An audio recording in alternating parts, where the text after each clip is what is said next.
সকল প্রশংসা মহান মালিক রব্বুল আলামিনের জন্য। দরুদ এবং সালাম নাজিল হোক প্রিয় নবী মুহাম্মদ মুস্তাফা সাল্লাল্লাহু আলাইহি ওয়াসাল্লাম এবং তার সকল আল ও আসহাব সকলের প্রতি। আল্লাহুম্মা সাল্লি আলাইহিম আল্লাহুম্মা বারিক আলাইহিম। সম্মানিত সাথী ও বন্ধুগণ, কোরবানি আমাদের একেবারেই দোরগোড়ায় চলে এসেছে। সেজন্য কোরবানিকে সামনে রেখে আজ আমরা প্রশ্নোত্তরে কোরবানি এটা জানার চেষ্টা করব ইনশাআল্লাহ বিদিনিল্লাহ। 50টিরও বেশি প্রশ্ন কোরবানি প্রসঙ্গে আমি একত্র করেছি, যে প্রশ্নগুলোর উত্তরগুলো আমাদের জানা খুবই প্রয়োজন, এবং প্রশ্ন পেশ করে সাথে সাথে সংক্ষেপে আমরা তার উত্তর দেওয়ার চেষ্টা করব ইনশাআল্লাহ। খুব ডিপ বা গভীর ইলমি বা একাডেমিক আলোচনায় আমরা যাব না, সংক্ষেপে শুধুমাত্র উত্তরগুলো টাচ করে যাব, যেন আমরা বিশুদ্ধ রূপে সঠিক উপায়ে জেনে শুনে ভালোভাবে আমাদের কোরবানি আমরা সম্পন্ন করতে পারি। আল্লাহ তাআলা আমাদের সবাইকে আমাদের কোরবানিগুলোকে বিশুদ্ধ রূপে করার তৌফিক দান করুন। যে কোনো আমলের আগে ইলম শিখতে হয়, জানতে হয়। আমলের আগে ইলম জরুরি। যে কোনো বিষয়ে আপনি আমল করতে চাইবেন, সেই বিষয়ে আমল করার আগে বিষয়টি সম্পর্কে যদি বিশদ ধারণা থাকে, পরিষ্কার জ্ঞান থাকে, তাহলে সেই কাজটি সুন্দর রূপে সুচারুভাবে এবং যথাযথভাবে সম্পন্ন করা সম্ভব হয়। আর যদি না শিখেই কাজ শুরু করে দেন, না জেনেই কাজ শুরু করে দেন, তাহলে ভুল ত্রুটির কারণে সেই কাজ দ্বারায় যে ভালো ফলাফল আসার কথা, সে ফলাফল না এসে উল্টা হিতে আরও বিপরীত হওয়ার আশঙ্কা আছে। আর সেজন্যই কোরবানির মতো একটি আমল, যে আমলটি আমাদের দেশে মানুষ পরিমাণে ইসলামের যেসব কাজগুলো সবচেয়ে বেশি লোক করে সারা দেশে, তার ভিতরে একটা হলো এই কোরবানি। বেনামাজিও করে, বেরোজগারিও করে, ইসলামের অনেক কিছু না মানলে কি হয়েছে, কোরবানিটা করে। তো যেহেতু দেশের বিরাট একটা অংশ মুসলমানদের তারা কোরবানি করে, অন্য কোনোটা করুক আর না করুক, ঈদের নামাজটা পড়ে, কোরবানিটা করে।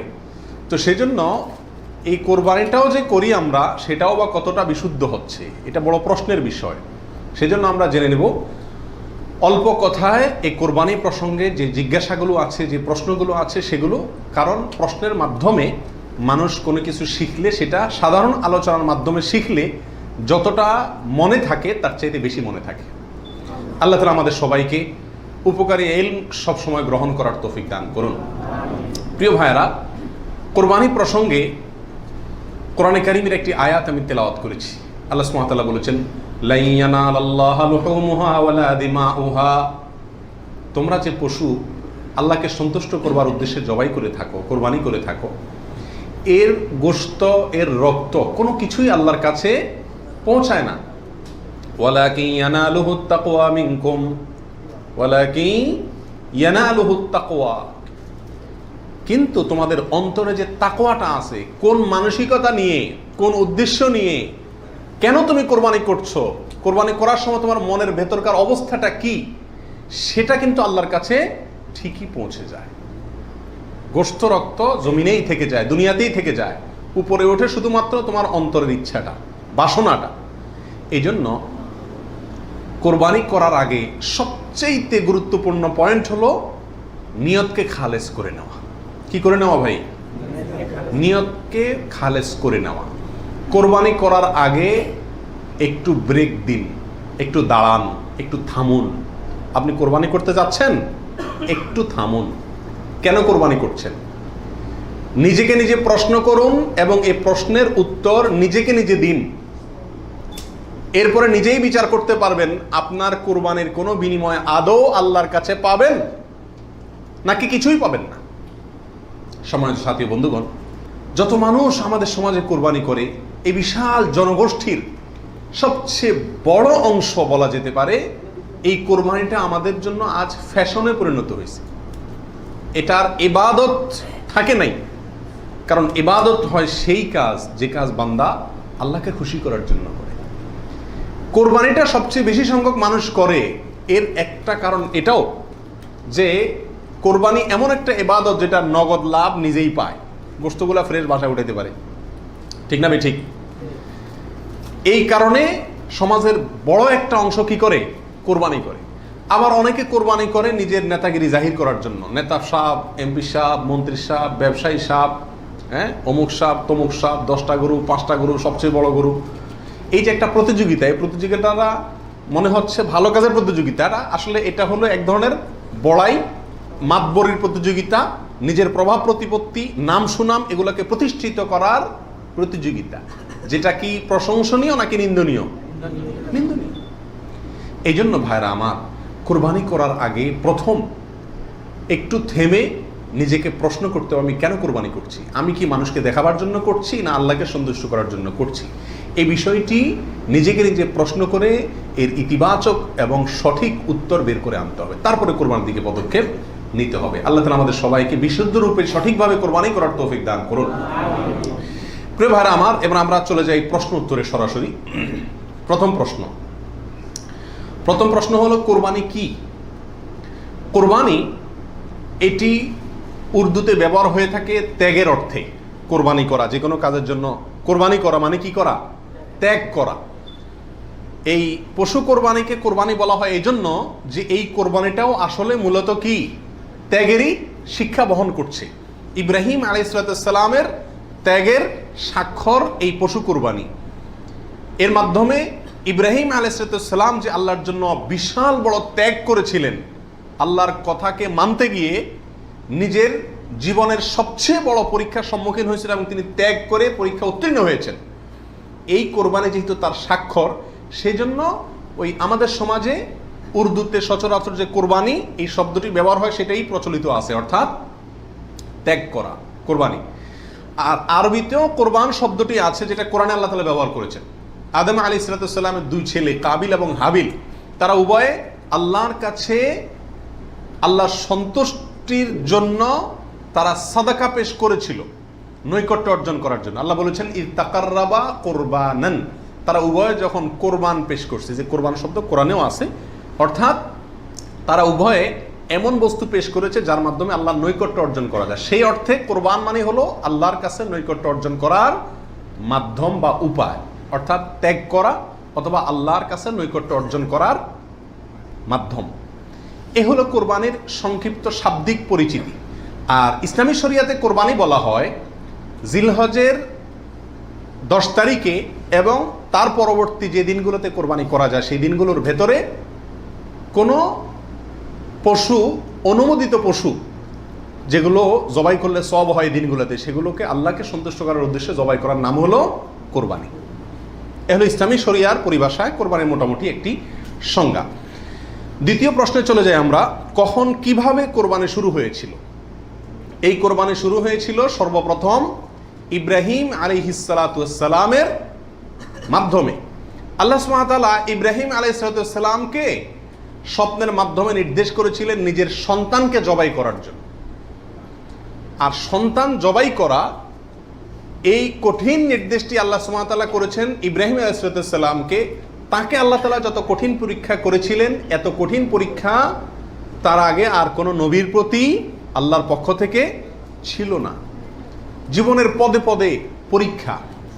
পরিবার সহ রেখে আসো মক্কায়, কেউ নাই সেখানে, কোনো আবাদি নাই, পাহাড়ি এলাকা, ছোট দুধের বাচ্চা সহকারে নিজের স্ত্রীকে রেখে চলে আসো। বাহ্যিকভাবে অযৌক্তিক নির্দেশ আল্লাহ সুবহানাহু ওয়া তাআলা, সেটাও তিনি মেনেছেন এবং পরীক্ষা পাশ করেছেন। আল্লাহ বলেছেন ওয়া ইয ইবতালা ইব্রাহিম রাব্বুহু বিকালিমাতিন ফাআতাম্মাহুন, প্রতিটা পরীক্ষায় তিনি কি করেছেন?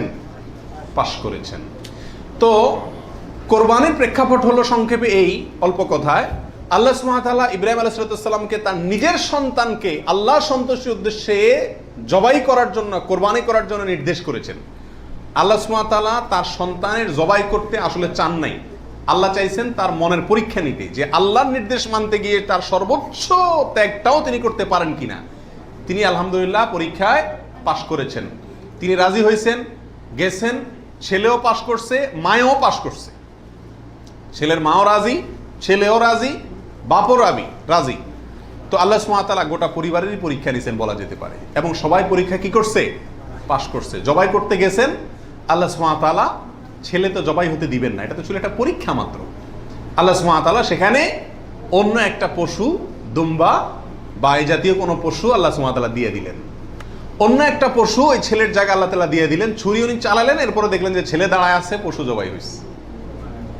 এ হলো কোরবানির সূচনা। প্রথম পশু কোরবানি, আজকে আমরা যে কোরবানি করছি এর সূচনা ছিল এভাবে। কার মাধ্যমে?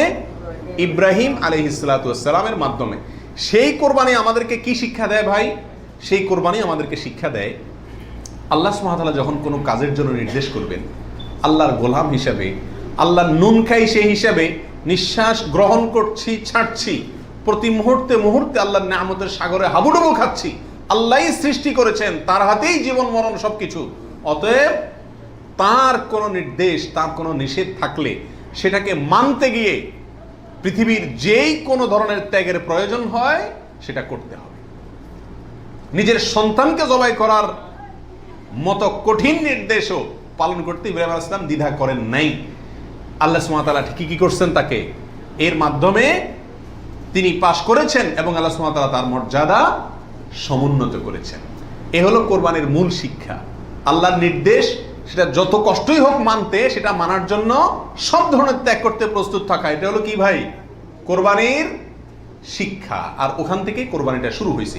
এরপরে আল্লাহ সুবহানাহু ওয়া তাআলা সেটাকে পৃথিবীর মানুষের জন্য ওই স্মৃতিকে, ওই আদর্শকে রেখে দিয়েছেন। এখন আমরা পশু কোরবানি করছি, কিন্তু এটার শুরুতে কিন্তু পশু কোরবানি ছিল না। মূলত এটা শুরুতে ছিল নিজের সকল কামনা, বাসনা, ভালোবাসা সবকিছুকে আল্লাহর নির্দেশের সামনে কি করে দেওয়া? কোরবানি করে দেওয়া। এ হলো এই কোরবানির গোড়ার ইতিহাস।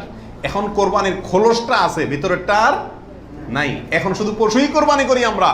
নিজের ভেতরকার পশুত্ব, আমিত্ব, মনের খাহেশ, প্রবৃত্তি, এটাকে আর কি করি না? জবাই করি না। আল্লাহ তাআলা আমাদের সবাইকে কোরবানির আসল যে ইতিহাস সেটা থেকে শিক্ষা গ্রহণ করে এমনভাবে কোরবানি করার তৌফিক দান করুন, যেই কোরবানি প্রকৃত অর্থেই কোরবানি হয়, যেই কোরবানি আমাদের জান্নাতে যাওয়ার কারণ হয়, মাধ্যম হয়, সেইভাবে কোরবানি করার এবং কোরবানির সেই ইতিহাস থেকে আল্লাহ তাআলা আমাদেরকে শিক্ষা গ্রহণ করার তৌফিক দান করুন। প্রিয় ভাইয়েরা, 3 নম্বর প্রশ্ন হলো, কোরবানি কি জরুরি কোনো বিধান নাকি ঐচ্ছিক? অর্থাৎ কোরবানি কি সবার জন্য করা জরুরি, নাকি কোরবানি সুন্নাত, নফল, মুস্তাহাব জাতীয় কোনো আমল? তো এ বিষয়ে বলবো যে এই ক্ষেত্রে ওলামা একরামের 2টি প্রসিদ্ধ মত আছে। ওলামা একরামের অনেকেই বলেন যে কোরবানি করা এটা সকলের জন্য জরুরি। যাদের সামর্থ্য আছে, ঈদের দিন, কোরবানি ঈদের দিন অথবা পরবর্তী দিনগুলোতে যেগুলোতে কোরবানি করা যায়, এই সময়ের ভিতরে যার কাছে নেশা পরিমাণ টাকা আছে, তার জন্য কোরবানি করা ওয়াজিব, জরুরি, বাধ্যতামূলক। না করলে গুনাহ হবে। এটা অনেক ওলামা একরামের মত। তাদের দলিল, সংক্ষেপে শুধু দলিলগুলো হালকা হালকা টাচ করে যাই।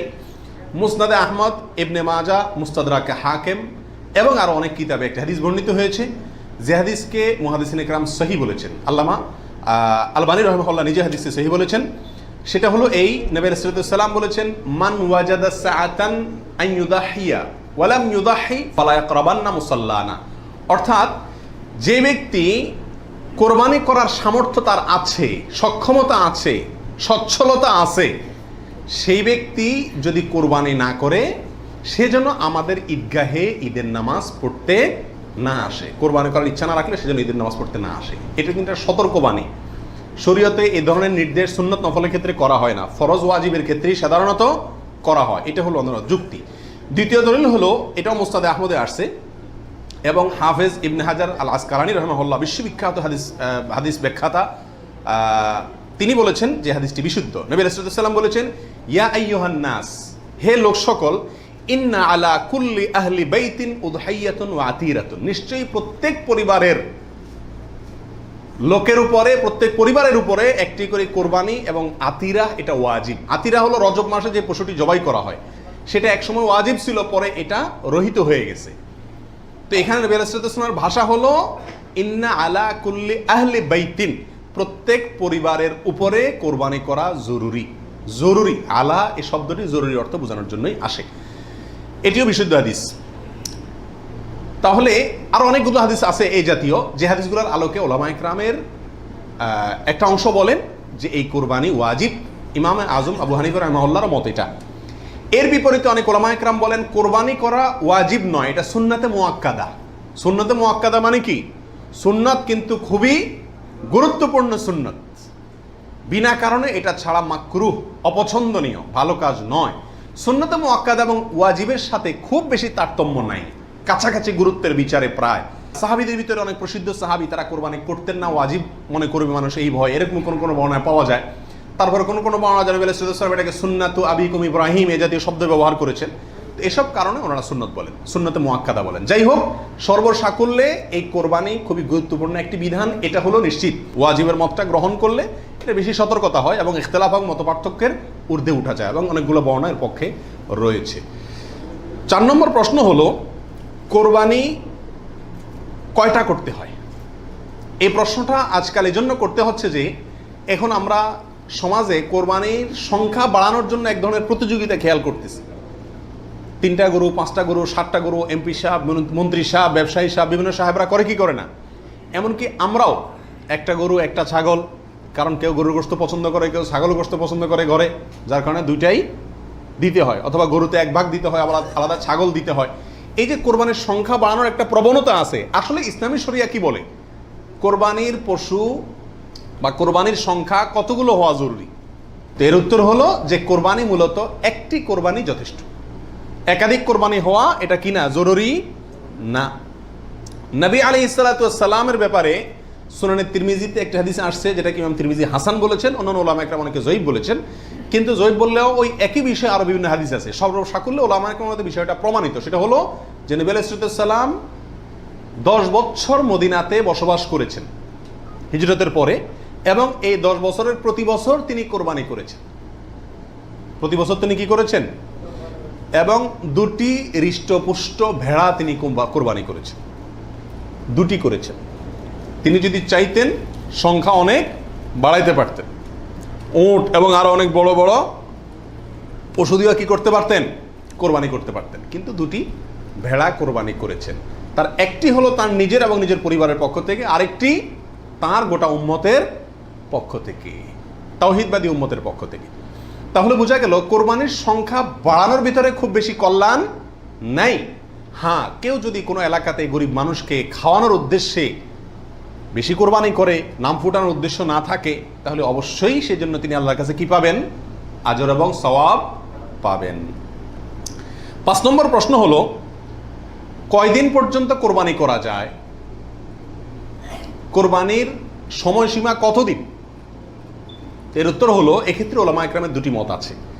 অনেক ওলামা একরামের মতে কোরবানি করা যায় ঈদের দিন, জিলহজের 10 তারিখ, আর 11 এবং 12 এই 3 দিন। এটা ইমাম আবু হানিফা রাহিমাহুল্লাহর মত। এর বিপরীতে অনেক ওলামা একরামের মত হলো কোরবানি এটা 4 দিন পর্যন্ত করা যায়। কোরবানি ঈদের দিন এবং তারপরে আরো 3 দিন, 11, 12, 13। যুক্তি হলো যে আইয়ামে তাশরিক, এক হাদিসে আসছে একেবারে সুস্পষ্টভাবেই যে আইয়ামে তাশরিক এই দিনগুলা সবগুলাই হলো জবাই করার দিন, অর্থাৎ কোরবানি করার দিন। সেহেতু আইয়ামে তাশরিক হলো ঈদের দিন, ঈদের পরে আরো 3 দিন, অর্থাৎ 13 তারিখ, চাঁদের 13 তারিখের সন্ধ্যার আগ পর্যন্ত। এ হলো কোরবানির দিন। তবে কোরবানি প্রথম দিন ঈদের নামাজের পরপরই করা বেশি উত্তম, এতে কোনো সন্দেহ বা ইখতিলাফ কারোর নাই। এবারে সারা দুনিয়ার উলামা একরাম একমত, কারণ নবী আলাইহিস সালাম ঈদের দিন ঈদের নামাজের পরপরই সাধারণত কি করতেন? কোরবানি করতেন। দ্বিতীয় তৃতীয় দিনে তিনি নিতেন না। অতএব একেবারে শুরুতেই করে ফেলা হলো সবচেয়ে উত্তম এবং বেস্ট। এবারে কারো কোনো দ্বিমত নাই। 6 নম্বর প্রশ্ন, কোন সময় থেকে কোরবানি করা যাবে?